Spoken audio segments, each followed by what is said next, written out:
1.5 Service Management Process. Regarding ITIL version 2, the service support within the IT service management method has been divided into 5 processes and 1 function. This is charted in the table below. The question is, which of the following processes corresponds to P in the table?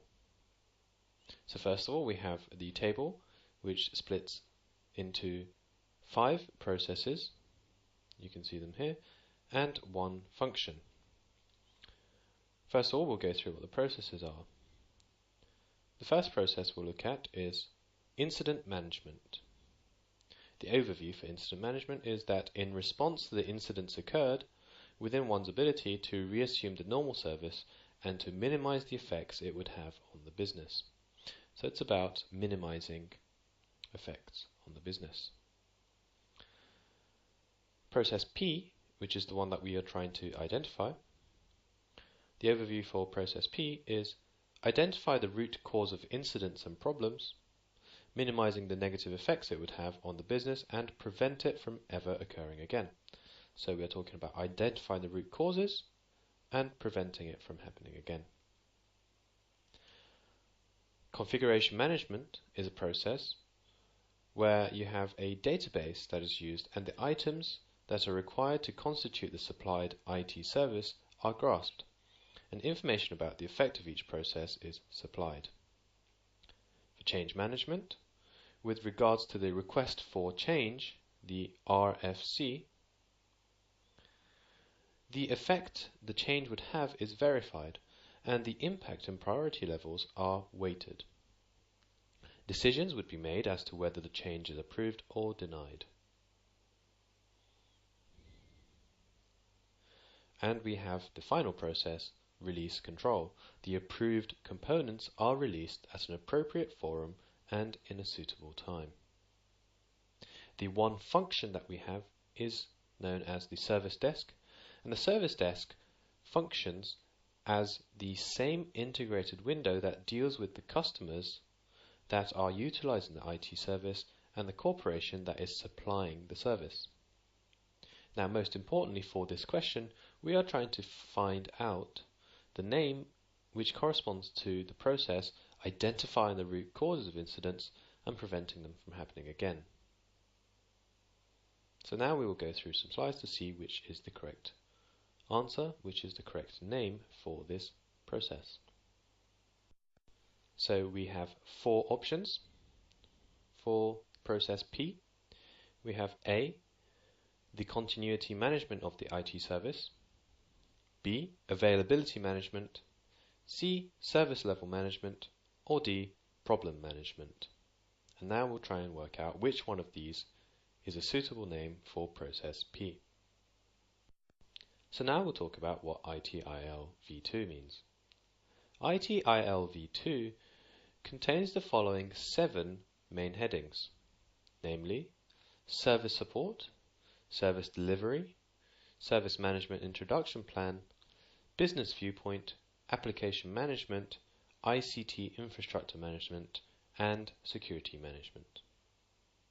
One of the above mentioned service support is constituted by 5 processes. So just to be clear, we are talking about splitting into 7 main headings, and one of those main headings, service support, we can split into a further 5 processes,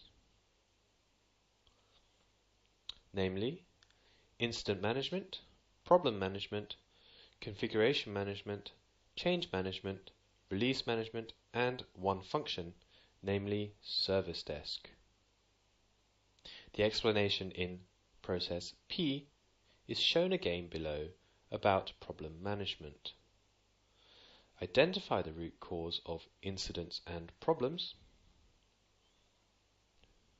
So we are identifying the causes and minimizing the negative effects it would have on the business and preventing it from ever happening again.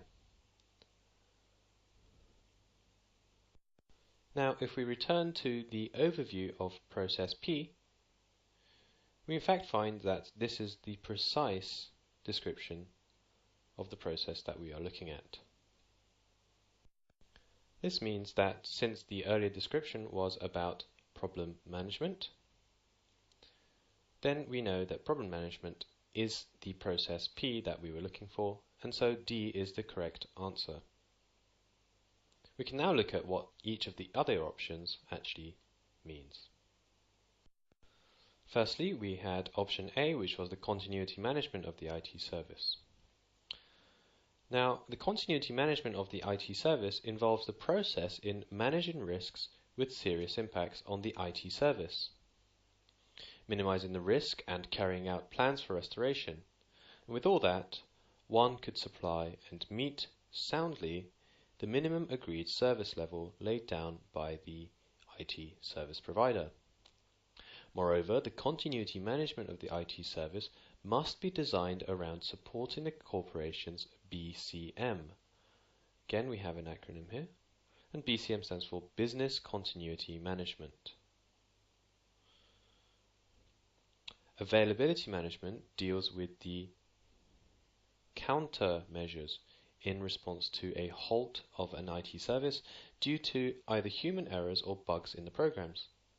On the other hand, the continuity management of the IT service, which is what option A was, is a process which deals with the countermeasures in response to the things that are impossible to avoid, such as natural disasters and terrorism, for example.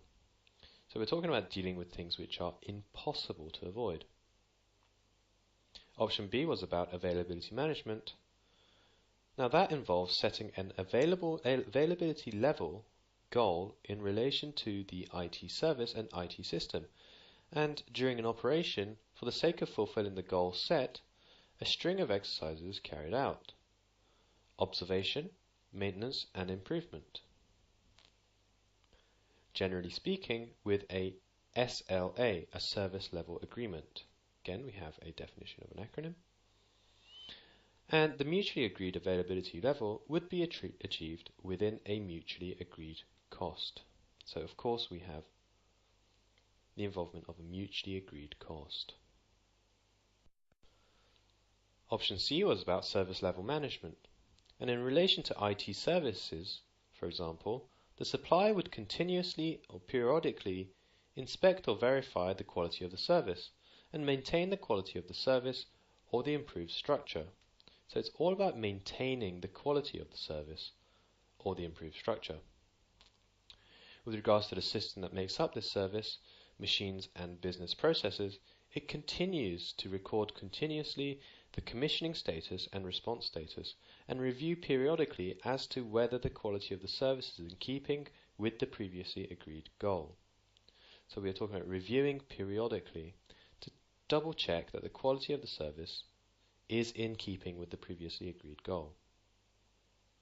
In the event of any problem servicing, it reviews any improvement plans and implements those. The standard for the service quality is often mutually agreed and contracted with an SLA. The service level management review is done in view of the standard laid down by the SLA, and if and when the situation arises, the SLA might be revised and reviewed. So that is about service level management.